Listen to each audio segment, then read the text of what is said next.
भूतिया डॉल। रात के अंधेरे में एक कार चली जा रही थी। कार में बैठे हैं दो लोग, एक पिता और एक 8 साल की बेटी प्रीति। ये लोग एक पारिवारिक फंक्शन से वापस घर जा रहे थे। प्रीति के पिता राम बाबू कार ड्राइव कर रहे थे और प्रीति अपनी एक डॉल के साथ खेल रही थी। अब हम घर जा रहे हैं। फंक्शन में तुमने बहुत मजे किए ना? तभी अचानक कार बंद पड़ जाती है और रुक जाती है। क्या हुआ पिताजी? कार क्यों रुक गई?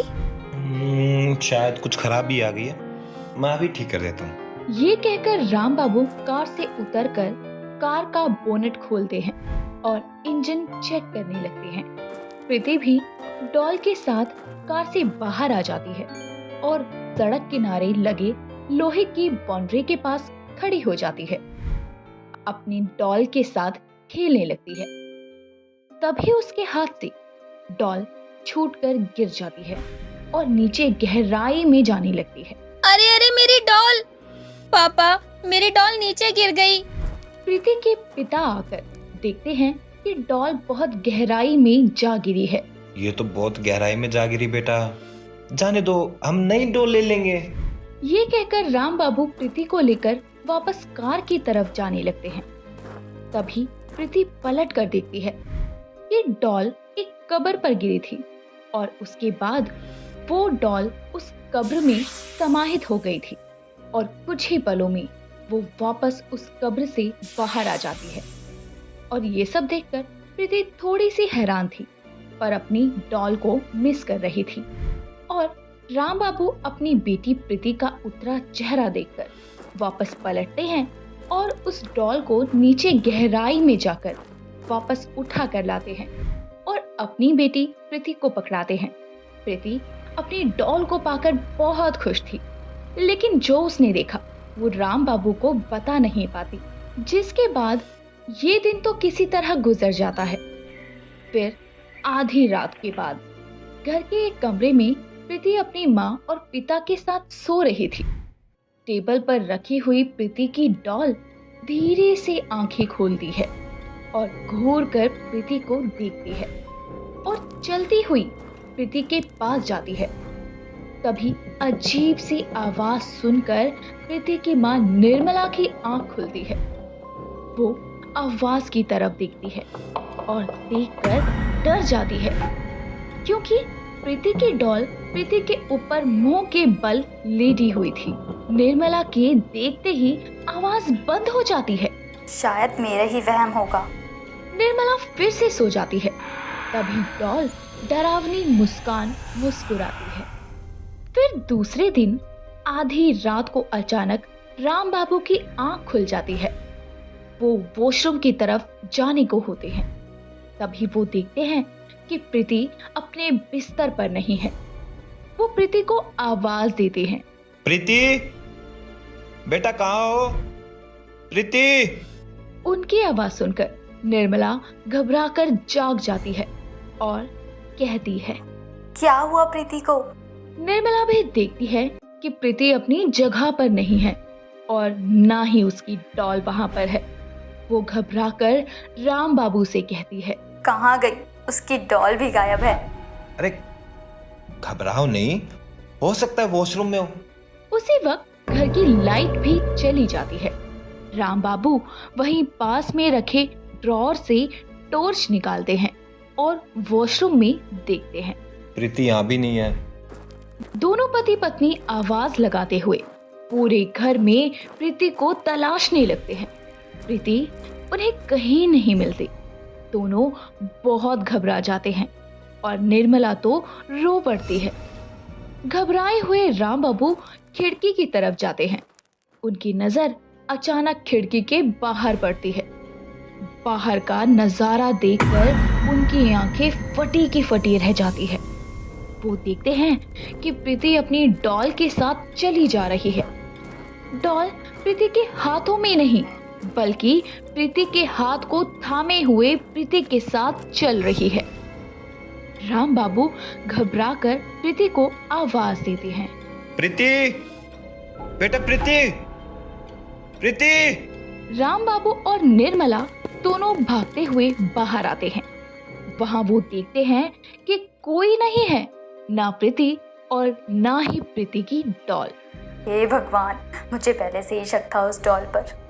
वो कोई भूत प्रेत की आत्मा वाली डॉल है। कहाँ ले गई होगी मेरी बच्ची को। राम बाबू बेचैन होकर प्रीति को आवाज लगाते हुए यहाँ वहां ढूंढने लगते हैं।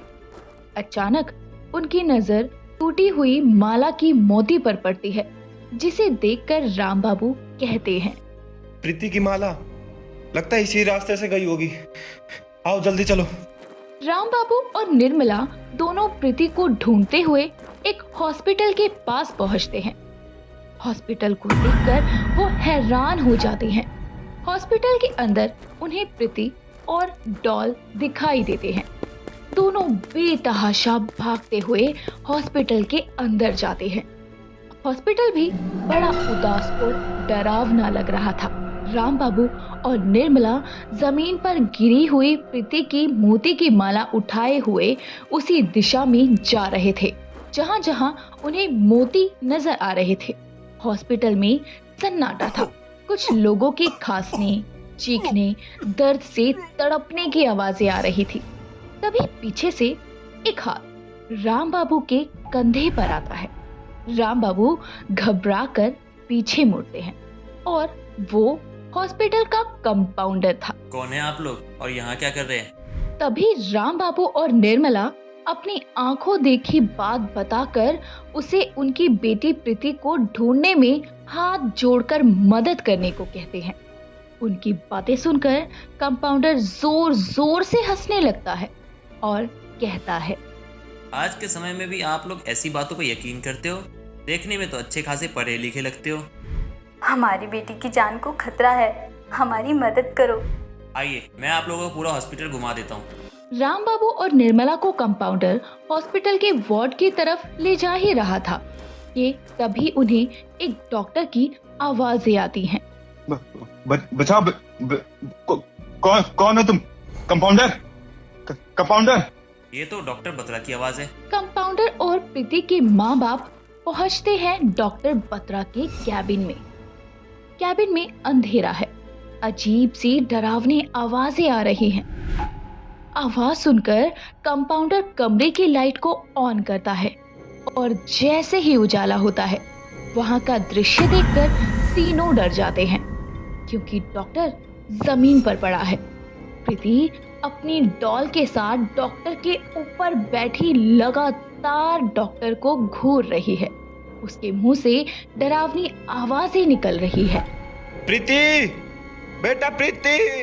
अपने माँ बाप की आवाज सुनकर प्रीति जाग जाती है, मगर डॉल भयानक रूप लेकर खड़ी हो जाती है और डॉक्टर बत्रा को डरावनी आवाज में कहती है, मेरी आत्मा को शांति चाहिए और मेरी आत्मा को शांति तब मिलेगी जब इस खूनी डॉक्टर को सजा मिलेगी। क्या किया है? क्या किया इस डॉक्टर ने बेटा? मेरे बाप का कातिल है और इसने मुझे भी मारकर फेंक दिया। ये कहकर डॉल अपनी भूतिया शक्ति से डॉक्टर को हवा में लटका देती है। डॉक्टर मरने के डर से कहता है, मुझे छोड़ दो, मैं सब बताता हूँ। पहले अपना जुर्म कबूल करो। हाँ, मैंने इसको मारा था। इसका नाम जानवी है। मैंने धोखे से इसके माँ बाप की किडनी निकाल ली थी। इसने मुझे देखकर पुलिस को कॉल लगा दिया और शोर मचाने लगी तो मैंने इसको ही मार दिया। और मेरी बॉडी कहाँ है? डॉक्टर को भगवान का रूप मानते हैं हम लोग, मगर तुम जैसे शैतान डॉक्टरों ने इस पेशे को बदनाम कर रखा है। राम बाबू तुरंत इंस्पेक्टर को फोन करते हैं। इंस्पेक्टर डॉक्टर को अरेस्ट कर लेते हैं। राम बाबू उस आत्मा के लिए हवन करवाते हैं।